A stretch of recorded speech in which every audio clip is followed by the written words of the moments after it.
welcome to the Own Your Epic podcast. My name is Jay Dostal, author of the book Own Your Epic, Leadership Lessons in Owning Your Voice and Your Story. In this podcast, I highlight the stories and voices of educators across the country who are making a difference in schools and uncover what makes them exceptional leaders in their field. By sharing the voices and stories of others, we can all learn to appreciate that each of us is the author of our own epic and our experiences are relatable to others, if we are willing to share them. Let's get started on the Own Your Epic process.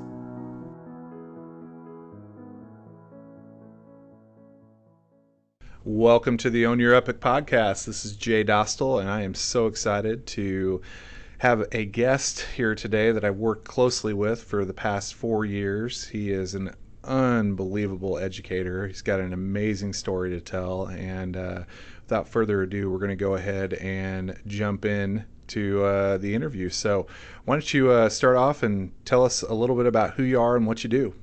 Well, Dr. Dostal, I think you may be setting me up for shoes I can't fill, but my name is Warren Collier. I am from Little Rock, Arkansas. I currently serve as the associate principal at Fayetteville High School.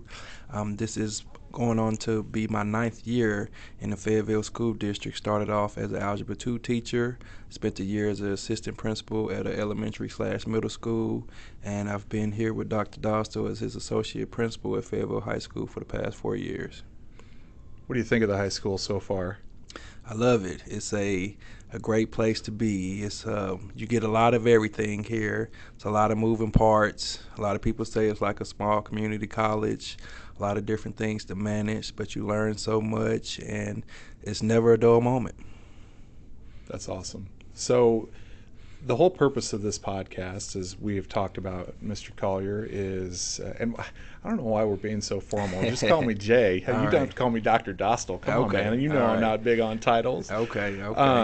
The whole point of this podcast is to really amplify the voice and tell the stories of educators. And so I think that you and I have had multiple conversations in the 4 years that we worked together. We just never really have sat down and recorded it. So why don't you tell us, why did you want to become an educator in the first place?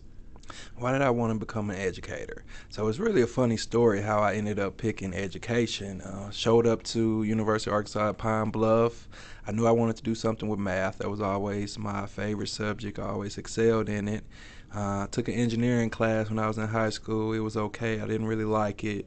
Had a cousin who was an accounting major, and talked to her about it. And then I showed up to talk to my counselor at UAPB, and she showed me a list of majors that involved math, and I said, let's go with math education. And I just stuck with it. And I thought in my head when I made that decision, I always enjoyed helping students with math when I was in high school, helping my peers with the math work. So I just picked education, and I stuck with it, and it ended up being one of the best decisions I've ever made.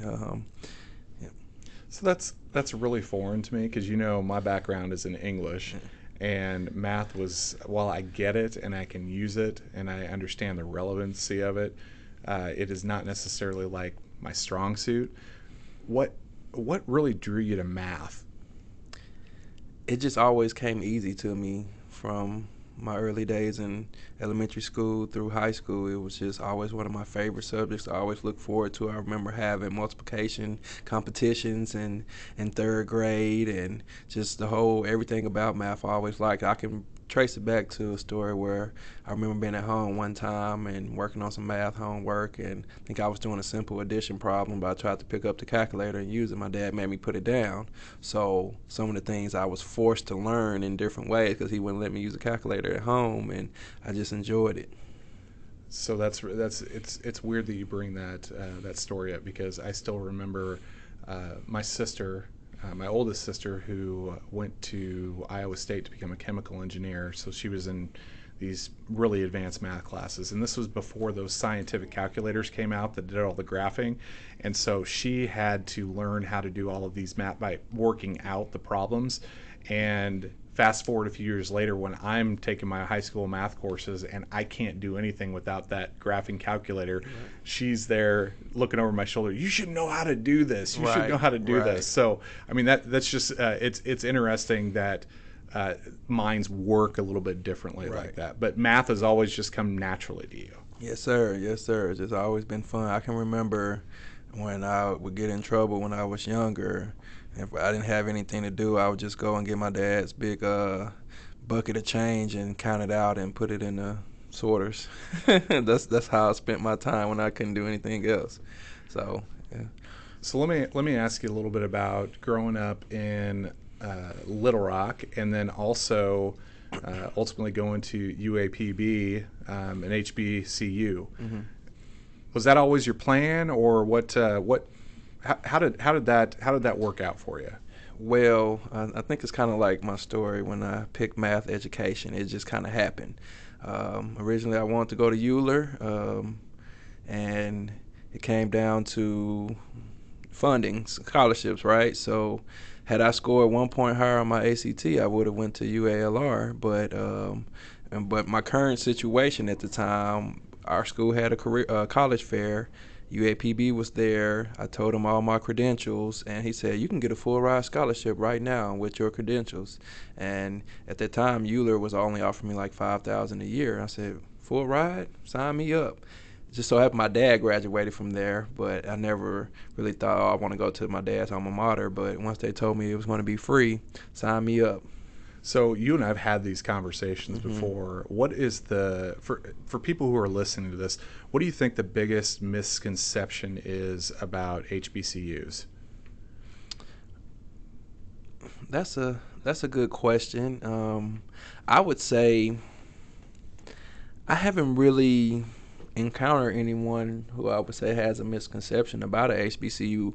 I know some people who don't want to attend maybe think, oh, if I graduate from a HBCU, then that degree won't be as significant as if it was from a higher university. But I feel like it's what you make it. You can learn all the things that you need to learn wherever you are, and it's how you apply it and the work ethic that you put in on the back end. Someone told me that your degree only gives you 20% of what you need to be successful in your career. You get the other 80% by experience and hard work and determination after you graduate. Awesome. That's good advice. Mm. So we're going to transition here to just a little bit of storytelling for you. Okay. Two very important steps in the Own Your Epic process are to curate and cultivate your story so you can amplify your voice and your story. Okay. If you had to choose the most important story that has impacted your life so far, what would it be? The most important story that has impacted my life so Has really far. carried you on and has kind of defined you as a person, has set a foundation for for the person that you are today. Right, right. I would have to say it would be pledging the fraternity when I was in college. I had, like I said, I picked math education. I had no intentions on entering administration. I intended to get my doctorate in math education, but somewhere between calculus 3 and differential equations, I realized that math was no longer for me at that stage. So I knew I didn't want to do that. But when I pledged the fraternity, my line brothers appointed me to be the president, and I went on to become the president of the chapter. Well, explain Line Brothers to me, because I don't Line necessarily Brothers, know that. okay, so this everyone I pledged in spring 2011. I pledged Alpha Phi Alpha Fraternity Incorporated, and there were 24 other young men who pledged with me during that exact same time. So if you pledged the same chapter at the same time, you're Line Brothers. So we Gotcha. all began and end together. Okay. So yeah, so they made me president. They saw something in me that I didn't really see in myself. I was doing things, making sure everyone was okay, but that was just me. I thought that's just what everyone did.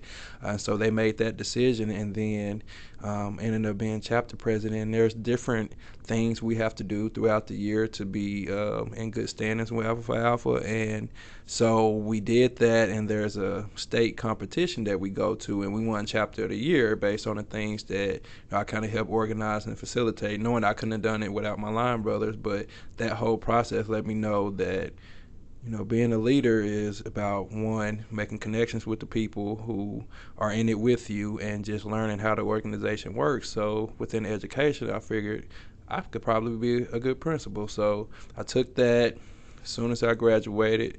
I went straight to work on my ed leadership, and I think that kind of defined me. Just going through that process and learning, that kind of helped mold me to become um, an administrator, like to have the drive to become an administrator, which is now driving my whole career.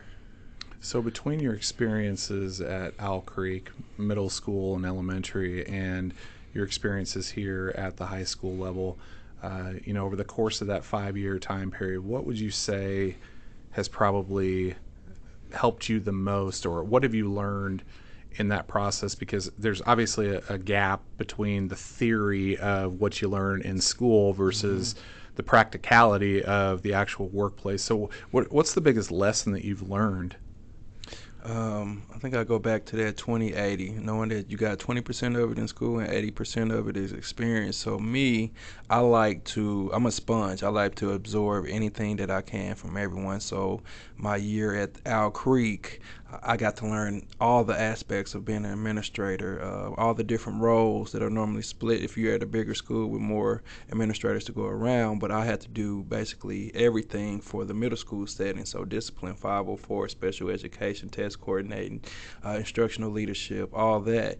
And so in that role, I learned just how it all works. And then moving to the high school, I got to be in a more specialized role, but it was more massive, like 10 times as many students and staff members. So I believe just the experiences and learning to listen. But I think the biggest lesson that I've learned that's helped amplify my impact has just been to, one, understand that you can't do it by yourself. So you have to grow and develop leaders and find those people within the building that have the potential and the want to, and what their skill set is, and tap into it. And once you get all that working, you're more facilitating. You still have to be knowledgeable, but you're facilitating more because you have people helping you and having them in the place where they can naturally do the things that they're good at. Kind of going back to leading a fraternity, I had to recognize, okay, who were the people who were good at organization, who were the people who were good at documentation, who were the people who were good. Part of it was,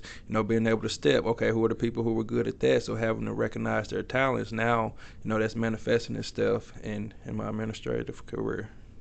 So I want to switch gears on you here, because one of the things that I am most impressed about you is the work that you're doing with our African American Male Initiative here. You and I have had multiple conversations about this, and I know it's a passion of yours to mentor young African American males and help them be successful. What's the greatest sense of satisfaction that you're getting out of growing that group of young men? That's part of the reason I got into education as well. Growing up in Little Rock, Arkansas, school I graduated from, I saw a lot of African American males like myself who didn't make it didn't make good decisions, I would say, or the school system, they didn't have anything that tied them to the school. I was fortunate enough to be an athlete, so that tied me to the school, but those who didn't have that connection, they were more likely to go down the wrong path. And I've seen old peers of mine who ended up in jail, no longer with us, or didn't get to a point to where they sought out that further education, so they may be struggling now. So that was part of my drive. So I feel like if I can, my goal is to help all students. I'm not biased towards any group of students, but the African American Male Initiative, which was started through the Equal Opportunity Schools to focus on, they realized through their work that the majority of the schools that they work with, African American males were not enrolled in AP courses. And that combined with the fact that it's no secret that African American males, I would say, have more barriers in life in general to get through. So me being able to put them in a position to have a safe space to try to give them the tools and the confidence and the just information that they need to navigate life, and put them in a position to where they're thinking about themselves as being, I can be successful, I can do this no matter what, that gives me the greatest satisfaction. So you've been working with that program now for 2 years now. What what's your greatest sense of satisfaction in the work that you've done so far? What do you feel like is the biggest accomplishment? I think the biggest accomplishment was us organizing and taking those group of students to the Northwest Arkansas Technical Institute, where we allowed them to see just different avenues and opportunities that they have available for them. So they were able to see a CDL program, they were able to see welding, they were able to see auto mechanics, diesel mechanics, and construction. They have a construction course that'll be available soon. They have electrician training, just a lot of different those skills trade that opened up a lot of the students' eyes, especially when they got to hearing how much those positions make per hour. And we've had quite a few students come since that field trip and say, hey, what do I need to do to get enrolled in that? So just showing them, I'm a big fan of college, but there are other routes and other things that you can do to be successful in life. So if we can just tap into that, just being able to do that and getting them excited about something, that was big. Cool. I remember when that day you guys went and I came back, came over in the lecture hall and you're having your pizza party, and just seeing the kids' face light up like, oh my gosh, I had no idea that was out there. And just being able to open up doors and provide that access to them to information that they may not have known about is so powerful. I want to circle back to, you talked about growing up in Little Rock, and I'd really love for you to share the story that it was like one of the first stories that you told me about growing up and you're riding your bike and your dad gave you boundaries around your house. Can you tell us that story? Well, I would say the neighborhood that I grew up in wasn't the most friendly. So leaving out of my yard was just not acceptable to my dad because there was a lot of trouble that I could get into. If I left my yard, there's a lot of people in there in the neighborhood who didn't make good decisions. I would say one night, I remember, I don't know what was going on, but our house ended up getting shot. The front window ended up getting shot. So that was definitely part of his reason. Then my dad is a correctional officer, so he was real strict by the book. So yeah, my maze of riding my bike was front yard, through the back gate, all the way around the backyard, and out their gate. And at one point, my mom's sister actually stayed next door to us, so I was able to go into their yard and go in their backyard, then come back around. So I had it when that happened. I thought, oh, that was like being out in the streets to me. So it opened up a whole new world for you. A whole new world, yeah. So well, the reason I ask you that question is because I think it ties into what we're dealing with in education right now. That especially at the high school level, we're always focused on content, that we sometimes forget that, these kids are going home to personal lives that we may not be able to relate to. Mm-hmm. And so what do you feel as, an associate principal who has aspirations of becoming a principal? What do you feel is your vision, your focus, so that when you are that principal, where are you going to be steering your leaders toward, or your staff towards? That is a great question. I would say the demographics of the world is changing. The minority population is growing, and with that, in a majority dominant profession, meaning in education, you mainly have white educators, and most of them are white women, and that's not what you're seeing in the class.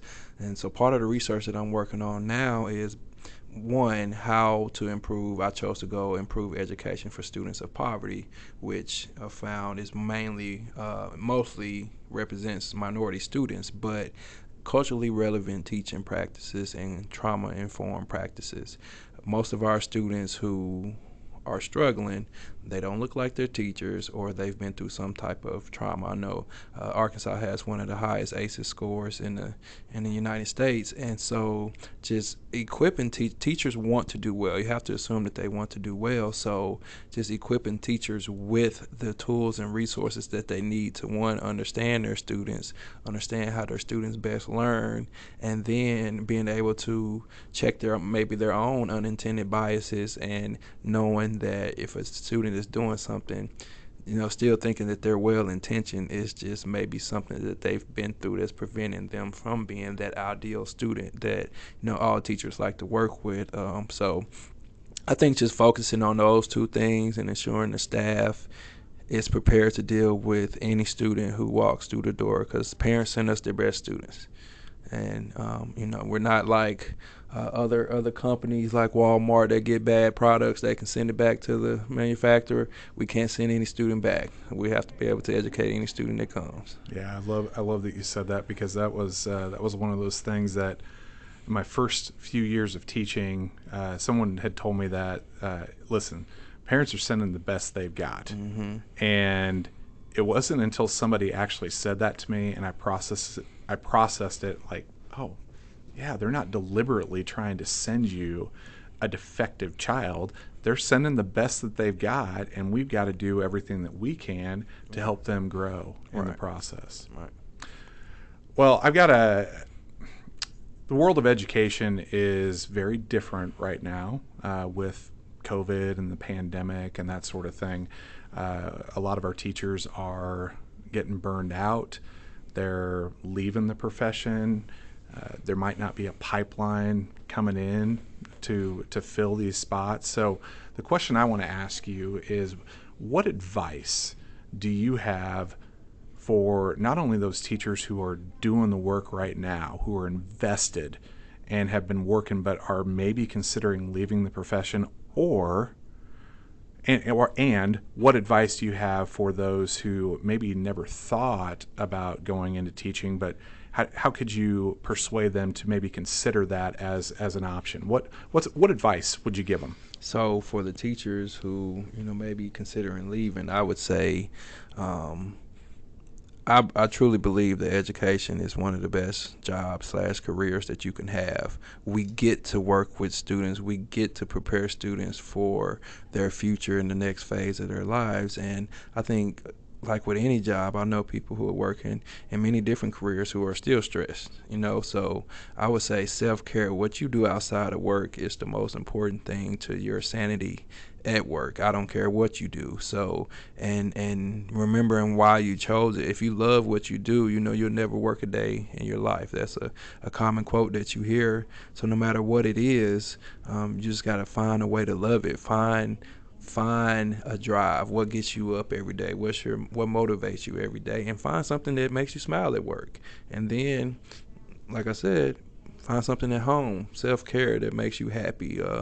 And those who are not in education, who may be considering it, just knowing that it's one of the most satisfying careers that you will ever have. I mean, just have a student who likes to come in and have a little dartboard, a little plastic dartboard, and we engage in that, and that's the way that we connect. And then I get to talk about different topics with him to help him, just to make good decisions. But just little interactions like that, and dealing with students, and I'm not sitting behind a computer all day. I get to talk to people and engage with people, and it's real world problems that I'm trying to solve, because I'm working with real people, real students with real issues that needs to be solved, and it's no better satisfaction than being able to do that.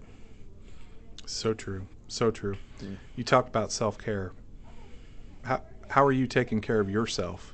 And how are you keeping yourself sane in trying to be a leader of a high school with 219 certified staff members, another 100 classified staff members? How do you break away from just being in constant administrator mode and really break off and take care of yourself? Well, I have a sweet baby girl at the house and a beautiful wife. So, when I walk through the door, it's time to be a father and a husband. So that's the number one thing, and that brings me a lot of satisfaction. And I was told by an administrator my first year, when you leave work, take an invisible hanger, all your problems, all your unfinished tasks, hang them on your door. And when you leave, don't pick it back up till you get back to work tomorrow. Now, sometimes I do break away from that and do things at home, but for the most part, I try to hold on to that and, just I won't be able to fully do my job while I'm here if I'm taking it home with me and stressing and then coming back. So that's that, and just find different things that I like to do. I love Netflix. I love a good educational book every now and then, and working out and spending time with family. And I try to be intentional about doing those things. I can't believe you didn't mention barbecuing. Yeah, You and I I love share to cook. barbecue recipes Yeah. all the time. Yeah, In fact, you're the one who gave me a turkey bride. Yeah, I cook from time to time. Well, and I think that's such an important question to ask anybody of how are you taking care of yourself? Because, we just went through some Capturing Kids' Hearts training, and I felt like one of the pieces that I took away from that is being able to affirm people. And I want to provide an affirmation for you, because one of the things that I admire most about you is you are very, very even keel. I never see you too high, never see you too low. You're just very even keel. And that I think that's a good compliment to my leadership style, because I get worked up pretty quickly, and I can come, I've gotten better over time. I've grown, but I think that's where you and I complement one another. So it's good to hear that you're able to share the different things that you practice for self-care. You got me onto this drinking a gallon of water a day now. I've got my jug over here. So Yeah. But okay, so since we talked about barbecue, just because I need to, we're transitioning. We're coming to the end of the podcast here. Okay. What's the next big barbecue project for you? The next big barbecue project for me, what is it? I mean, I want to brag on myself. I perfected a lot of my recipes now. My brisket, my pulled pork, my ribs, and all that. So I think the biggest project for me may be investing in a new grill. Okay. I've seen a lot of those electric smokers, but it's still charcoal. Right. I'm a big charcoal guy, so if I can find the perfect one to where I can just set it and forget it and won't have to control that temperature like you do with a regular side-by-side charcoal grill. So I think my project is finding the perfect grill that'll help me take my game to the next level. Good for you. Yeah. I didn't even tell you this, but my latest project was, have you ever heard of a spatchcock chicken? I have not. So you take a whole chicken and you cut out the breast or the rib bone, and you flip it open. Oh, yeah. And then you season on both sides, but then you skewer it, and then you put it on the smoker that way. My wife sent it to me, and I did it. Oh my gosh, Warren! Okay. It was fantastic. Okay. It was amazing. So I'll have to share that. Yeah, I was about to say, you withholding recipes from me. That's not fair. No. I got that for you. So as we wind down this, we talked about that story that was impactful for you. We talked about your advice to educators. What does the future hold for Warren Collier in education? The future in education for me, well, in the near future, I'll be completing my doctoral program. So I'll be Dr. Collier, Lord willing. DC. In DC, yeah, I didn't think about that. So in addition to that, eventually one day I want to become a building level principal, and I would like to keep that role for a while before pursuing a district position, because I like being around the kids. I know when you move to the district level, it's a little more removed for kids, and it's just different work. So I would definitely do that for the majority of my career, being a building level principal. And I don't know, I might teach some courses, or teach people how to barbecue, whatever it is. But I think it's limitless, and just as long as I, just continue working with this same passion, then the sky's the limit. Fantastic.